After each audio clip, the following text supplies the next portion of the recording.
자, 반갑습니다. 우리가 지난 시간까지 이제 고대 그리스의 역사를 살펴봤죠. 그래서 두 시간에 걸쳐서 아테네의 민주정의 발전, 그다음에 스파르타의 또 다른 성격의 발전, 그리고 그리스 전체가 페르시아의 공격을 받아서 맞서 싸우는 모습들, 그리고 그 뒤에 아테네와 스파르타의 싸움, 펠로폰네소스 전쟁까지 봤던 기억이 나네요. 이번 시간에는 나와 있는 것처럼 알렉산더 대왕에 대해서 살펴볼 텐데, 알렉산더 대왕 그리고 헬레니즘 이렇게 나와 있잖아요. 뒤에 보면 영어가 보이실지 모르겠는데 어, 알렉산더 더 그레이트 이렇게 되어 있잖아요. 보통 우리말로는 알렉산더 대왕이다 이렇게 표현을 하죠. 그래서 이 알렉산더 대왕에 대해서 한번 살펴보겠습니다. 근데 알렉산더 대왕을 들어본 친구들도 있고 아닌 친구들도 있을 것 같은 게 좀 유명한 인물이기는 해요.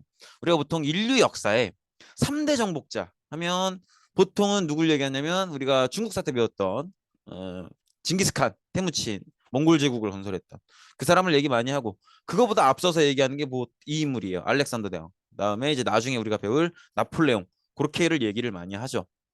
그래서 한번 천천히 살펴보도록 할 텐데 제가 늘 말씀드리지만 역사 시간은 늘 이번 시간에 배울 내용이 어, 다음 시간에 배울 내용의 배경이 되고 또 똑같이 지난 시간에 배운 내용이 이번 시간에 배울 내용의 배경이 된다 이런 얘기를 말씀드렸잖아요. 그러니까 우리가 지난 시간에 배운 고대 그리스가 무너져가는 과정, 그 과정이 우리가 이번 시간에 배울 내용의 배경이 된다는 거죠. 한번 천천히 들어가 보도록 하죠. 일단 늘 그랬듯이 이제 유럽사니까 세계 지도로 시작을 하는데 이 빨간 박스 요 부분에서 이제 이루어지는 이야기고요.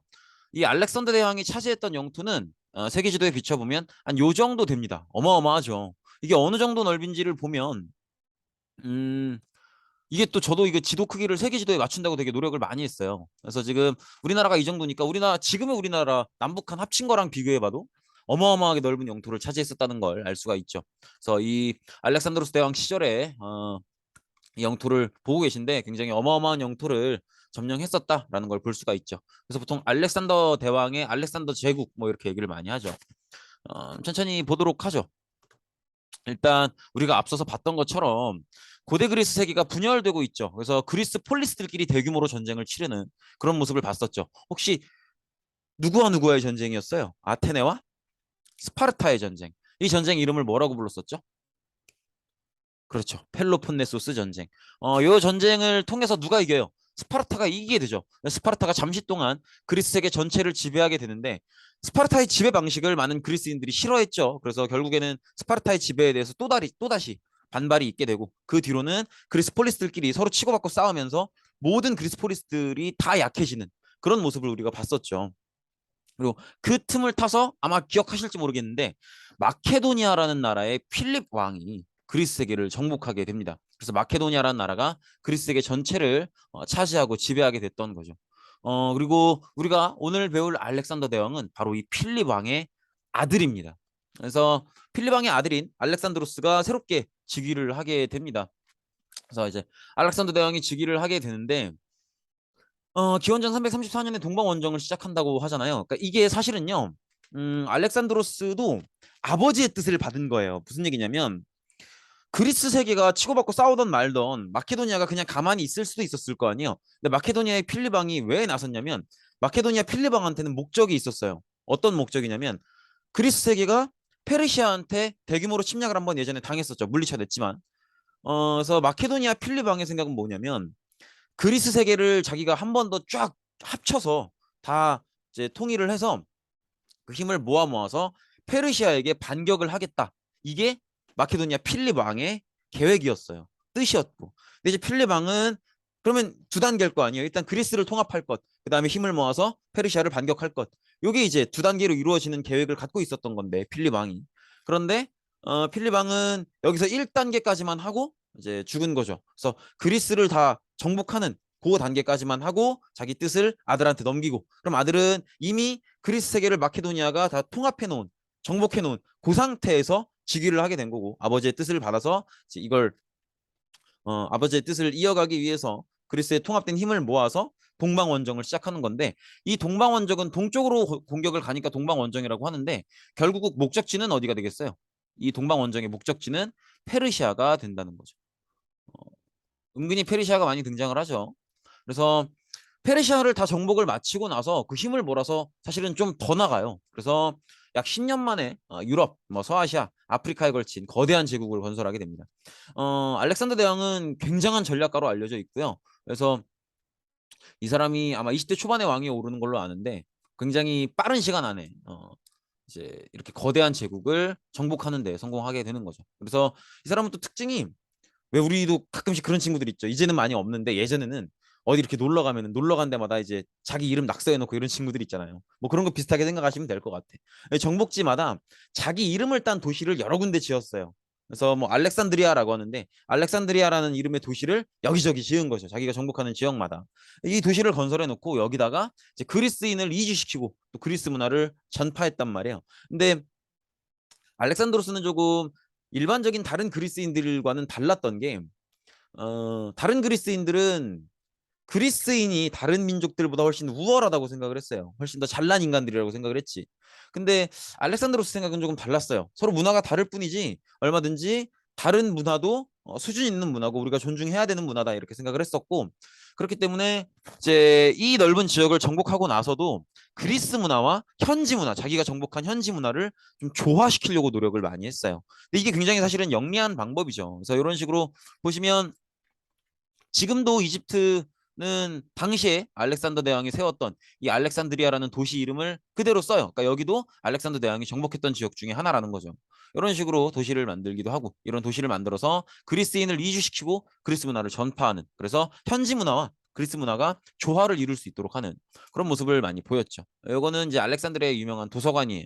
원래 알렉산더 대왕 때 도서관을 지었었는데 나중에 파괴가 돼요. 근데 그걸 나중에 이제 현대에 들어와서 이집트에서 다시 만든 거죠. 이렇게 보시면 되겠고, 그래서 아까 얘기했던 것처럼 알렉산더 대왕은 다른 문화도 충분히 존중을 해야 된다고 생각을 했고 그리스 문화와 기존 현지 문화를 더 조화롭게 만들면 좋다고 생각을 했기 때문에 그리스 문화와 자기가 정복한 현지의 문화를 융합하려고 노력을 많이 해요. 그래서 크게 두 가지를 하는데 첫 번째로 하는 게 뭐냐면, 어디를 정복했잖아요. 그럼 거기를 다스려야 될 거 아니에요. 근데 거기를 다스릴 때 자기 부하나 그리스인을 넣는 게 아니라 정복지의 원래 인물을 관리로 등용을 해요. 이게 어떤 느낌이냐면 이렇게 생각하시면 돼요. 예를 들어서 우리 학교에서 교장 선생님이 바뀌었다고 쳐봐요.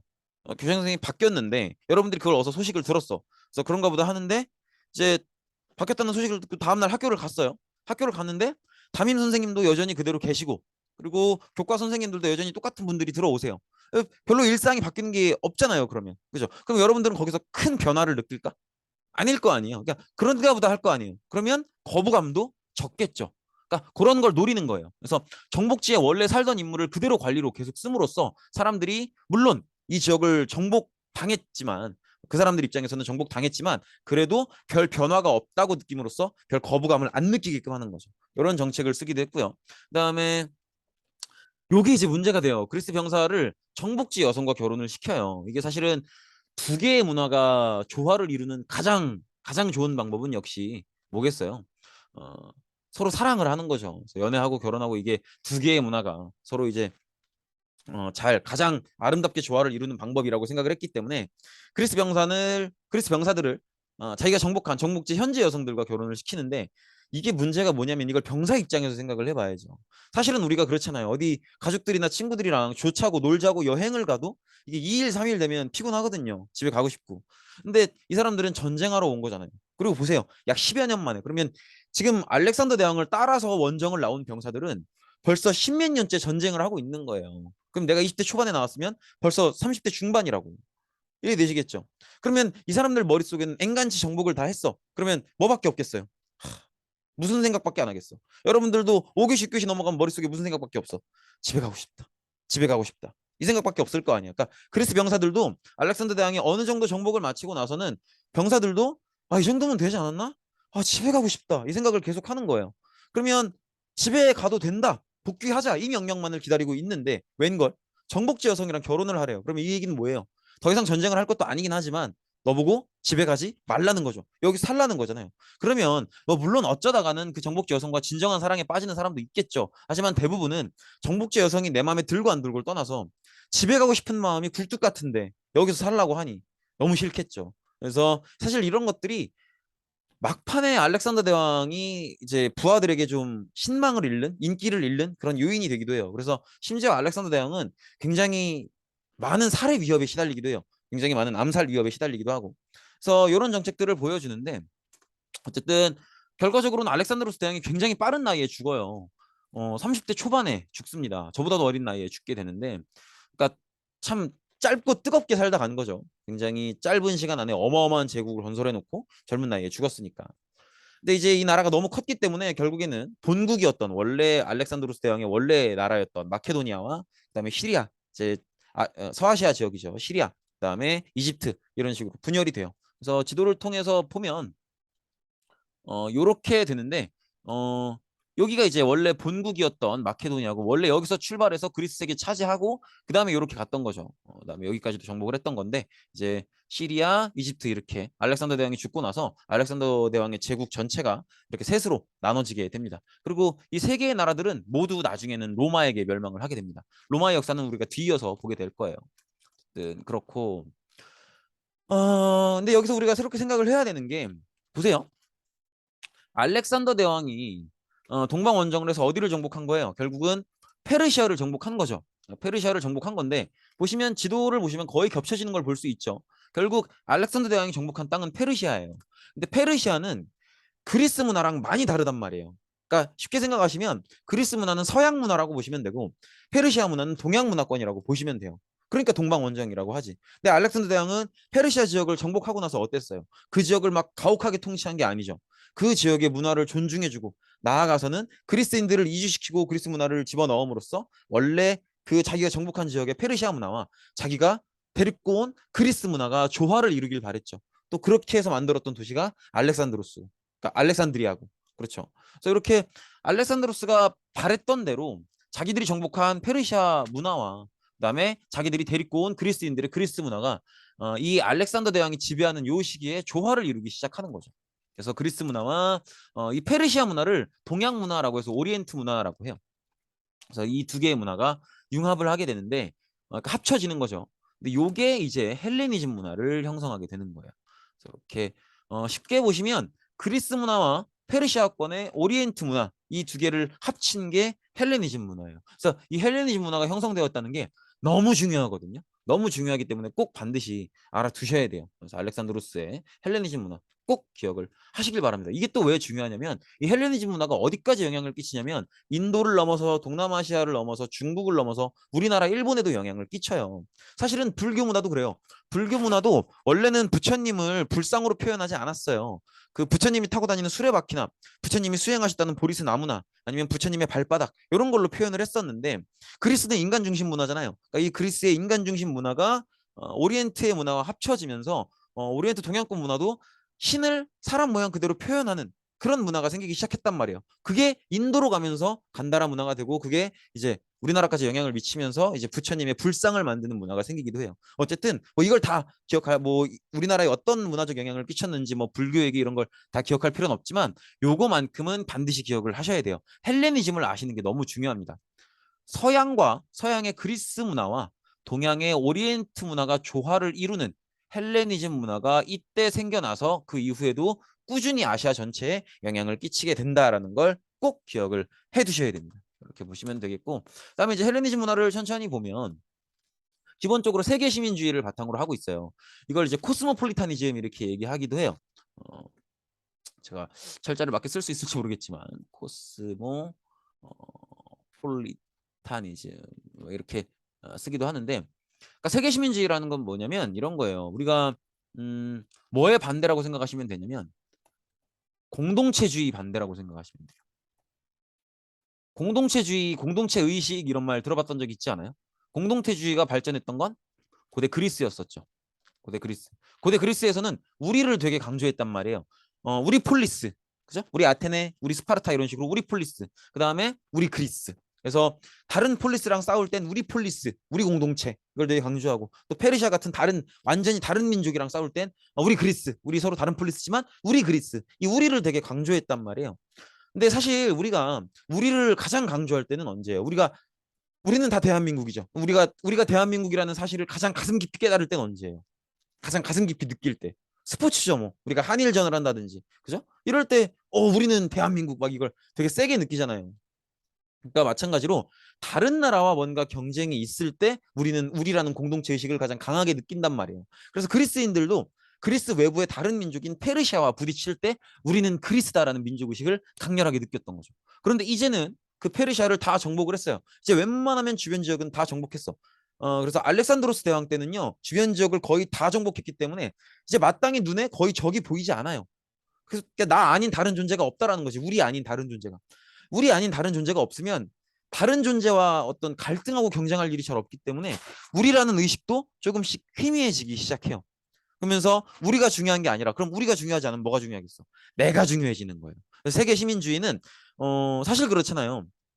예를 들어서 내가 아테네 사람이야. 아테네 사람인데 살다 보면은 다른 폴리스로 옮겨갈 수도 있겠죠. 그러면 그때부터는 내가 아테네 출신이라는 게 딱히 그렇게 중요해지지 않죠. 왜냐하면 내가 또 다른 곳으로 가면 또 다른 폴리스 사람이 되는 거니까. 그리고 또 알렉산더 대왕 이후에는 이제 알렉산더 대왕이 많은 지역을 정복을 했기 때문에 새로운 정복지로 아예 다른 민족의 땅으로 이사를 가기도 해요. 그죠? 그러면 내가 원래 어떤 폴리스 사람이었는지 어떤 민족 사람이었는지도 사실 뭐 어느덧 중요하지 않게 된 거예요.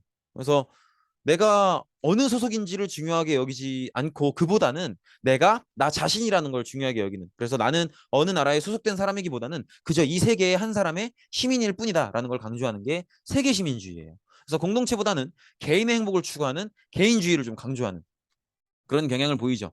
그래서 이 개인의 행복을 추구하는 이런 걸 굉장히 강조하는데, 그래서 개인의 행복을 어떻게 하면 추구할 수 있을 것인가, 어떻게 하면 나한테 행복이 찾아오나 이런 것들을 굉장히 고민하면서 이 방법을 찾기 위한 철학들이 많이 발전을 해요.